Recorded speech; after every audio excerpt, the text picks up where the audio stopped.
Man, watching that Ravens game on Thanksgiving night was just something else. From the very first snap, it felt like the team couldn't get anything to click, and honestly, that falls squarely on Lamar Jackson. There's no sugarcoating it. You could see it in every decision, every hesitation, and every throw that just didn't connect. I mean, we're talking about a quarterback who's had some of the most electric moments in recent NFL history. And yet, in this game, it all seemed off. The interception early on was brutal.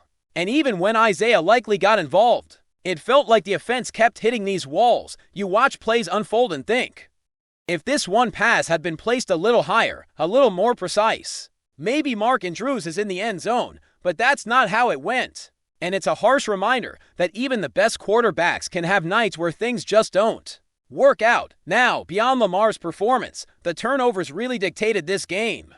5 turnovers in a single contest, that's a death sentence against any team, let alone a team like the Cincinnati Bengals. It's hard to overstate how disappointing it is to watch a Ravens offense. With the talent they have, get completely dominated by a defense that, on paper, had some of the worst rankings in the league leading into this matchup. The Bengals had been struggling in points allowed, rushing yards allowed. Pass defense, it was all there in the stats, yet somehow they managed to take full control and force multiple critical mistakes. It's the kind of game that leaves a fan frustrated, because you know your team had opportunities to swing momentum, to score, to put pressure on the Bengals, and they just couldn't capitalize. What's more, the offense has been struggling for weeks now. This isn't just a one-off issue with Lamar or one particular game plan.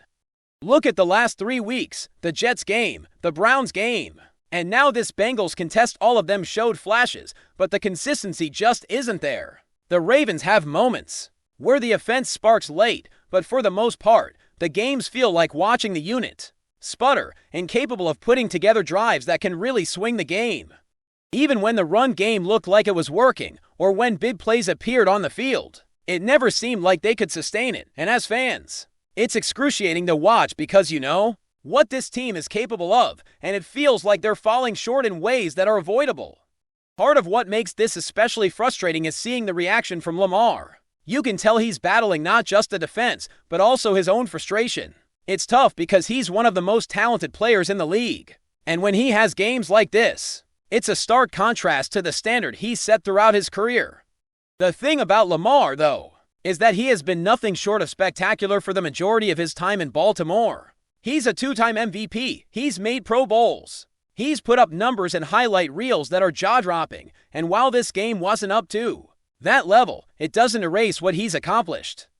It just shows that even the best can have off nights, and when those nights happen, they're going to be magnified because the expectations are sky high. Watching the game, it was clear that part of the issue wasn't solely Lamar. There were play-calling choices that were questionable, like the use of Derrick Henry and the way the offense alternated touches between him and Catton Mitchell. The run game showed promise early, but instead of leaning into it, the team seemed hesitant, abandoning opportunities when they should have been maximizing them, even when plays broke open, like some of the runs Henry made.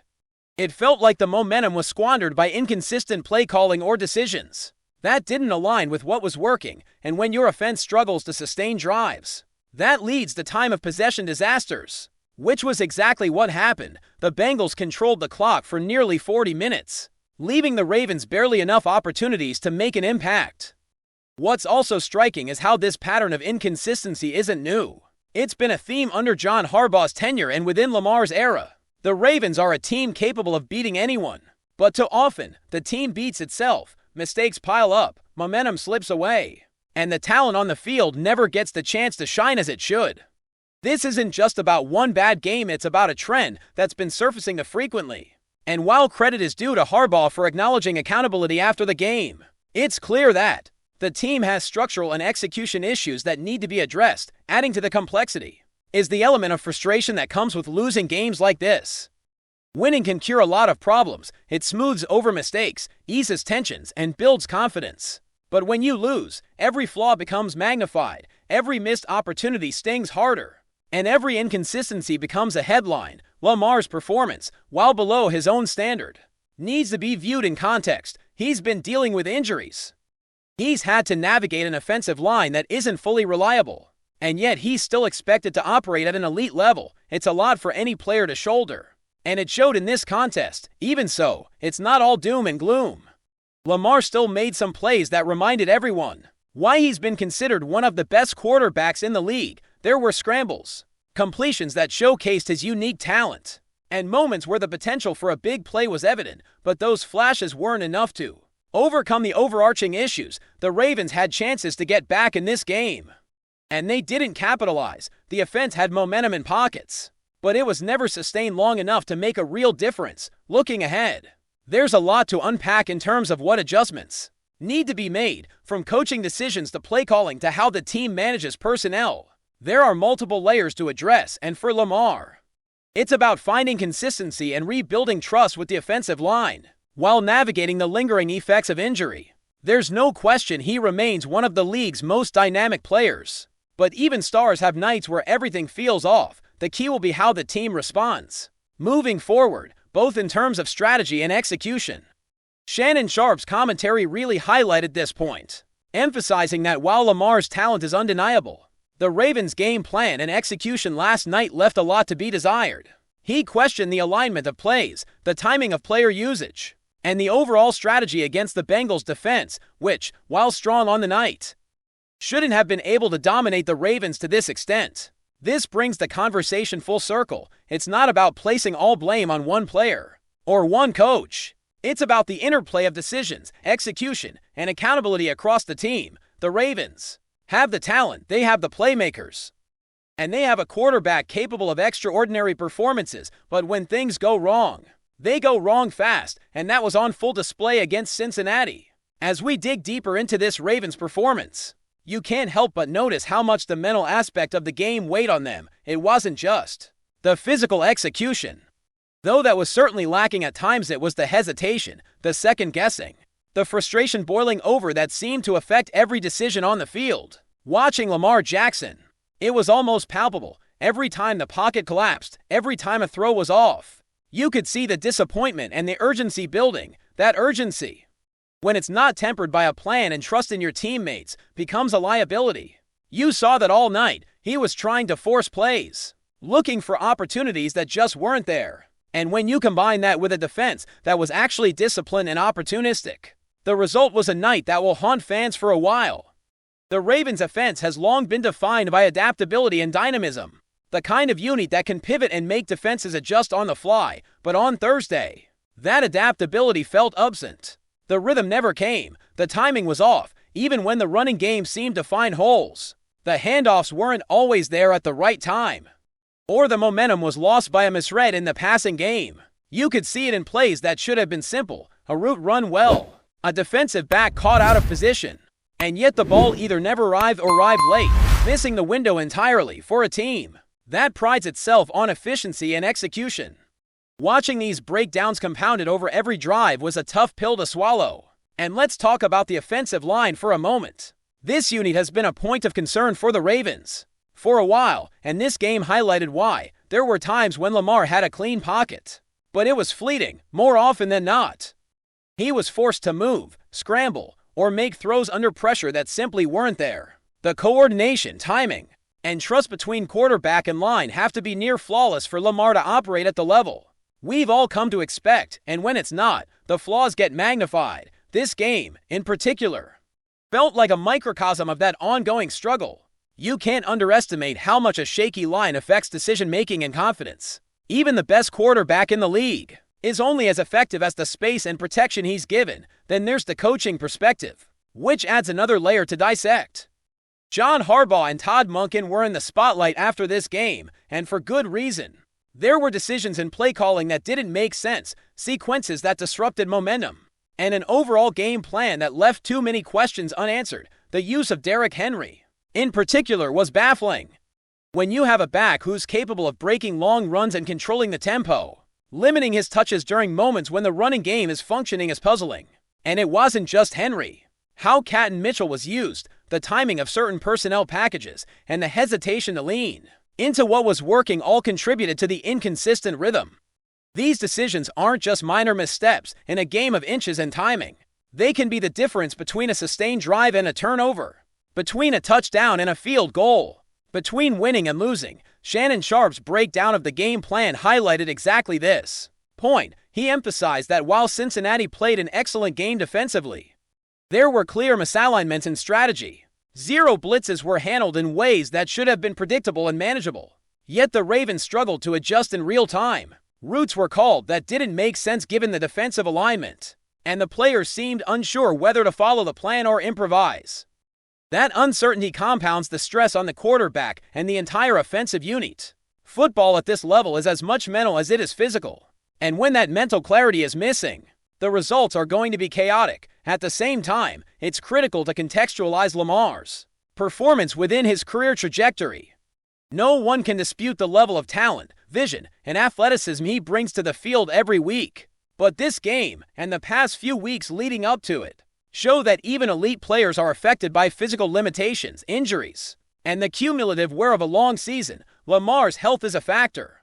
It's not just the hits he takes, but the subtle wear on his body, and how that impacts trust in his offensive line and timing with his receivers. When he hesitates or misfires, it's not always just poor decision-making, it's a reflection of a player navigating a complex, high-pressure environment while managing variables that the audience doesn't always see. You also saw it with the receivers. Isaiah Likely, Zay Flowers, and others had moments where they were open, where big plays were possible, but the ball didn't get there cleanly. Sometimes that's on the quarterback, sometimes on route timing, and sometimes on miscommunication across the board. Football is the ultimate team sport. And what became clear in this game was that all the moving parts didn't sync. The offense was fragmented. And in a matchup against a disciplined and opportunistic Bengals defense, fragmentation is fatal. It's one thing to be outplayed physically. It's another to be undone by a combination of strategy and execution. Watching the second half, you could feel the frustration escalate. The momentum that started to build early in the game was squandered repeatedly. Drives that could have resulted in points stalled. Turnovers shifted field position back to Cincinnati, and the time of possession gap ballooned. Nearly 40 minutes of control by the Bengals is staggering, and speaks to the inability of the Ravens to sustain anything meaningful offensively. Even with flashes of Lamar's brilliance, and moments where the running game worked, the team couldn't string together the sequences needed to mount a credible comeback. It's a scenario that highlights the fragile balance of NFL football, where the smallest mistakes compound into insurmountable deficits. Before we dive in, don't forget to hit that subscribe button and give this video a thumbs up. Your support keeps us bringing you the latest news on the Baltimore Ravens, and hey, drop your take in the comments below. We want to hear from the flock. In a move that has sent shockwaves through the NFL, whispers are circulating that wide receiver Zay Flowers has abruptly left the Baltimore Ravens. The rumor, which is gaining traction among insiders and social media chatter, suggests that the young star may be at the center of one of the most unexpected shakeups in recent league history. Sources close to the team hint at behind-the-scenes tensions, though the specifics remain murky. Fans and analysts alike are scrambling to understand the implications of such a sudden departure. Flowers, known for his explosive speed and uncanny ability to make contested catches, has been a cornerstone of the Ravens' offense since his arrival. His presence on the field often forced defenses to adjust their schemes, making him a critical asset in Baltimore's game plan. Speculation now swirls about the reasons behind his alleged exit, ranging from contract disputes to disagreements over offensive strategy. Though no official statement has yet confirmed any motive, social media has erupted with theories and debates, as clips of Flowers' past highlights are shared widely, and hashtags related to his potential departure trend across platforms. Pundits are already questioning how the Ravens will respond, and whether the team's offensive dynamics will shift dramatically in his absence. Meanwhile, other franchises are reportedly keeping a close eye on the situation, potentially eyeing a high-stakes trade or free agency move that could reshape the league's balance of power. Despite the frenzy, insiders caution that nothing is confirmed. The Ravens have yet to comment, and Flowers himself has remained silent, fueling further speculation. Yet, the very possibility of one of the NFL's most promising talents walking away from a team that invested heavily in his development is enough to set off a storm of rumors. Fans are left in suspense. Analysts are scribbling feverishly, and the NFL community watches with bated breath, knowing that whatever unfolds next could redefine the landscape of professional football. If verified, this development would not just impact Baltimore, but could trigger a ripple effect across the league, forcing teams to reconsider roster strategies and potentially opening the door for a dramatic realignment of star talent until clarity emerges. The Zay Flowers saga continues to dominate conversation, a tantalizing mix of mystery, talent, and speculation that NFL insiders live for. That's it for this update. If you enjoyed the video and want to stay in the loop with exclusive news on our Baltimore Ravens, make sure to subscribe and hit that like button. We'd love to hear what the flock thinks. Drop your thoughts in the comments. See you in the next one.